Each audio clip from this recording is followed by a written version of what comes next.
Hey team, really excited to share a new feature with you in sprintbase. Any licensed user, whenever they create a whiteboard, either from the homepage or from within a workspace, will see a new option under users and settings that says QR code to add notes.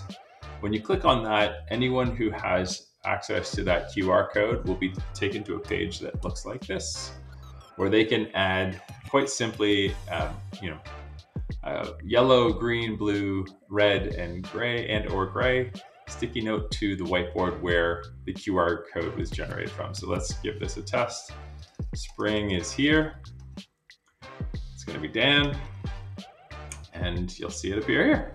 It's a great way to engage with people in remote workshops or even live workshops. One use case is that we've seen it on a poster, inviting people's feedback. It is an MVP feature, so if you have feedback on how to make it better, we'd love to hear from you on that. But the goal is, again, to simplify the experience for guests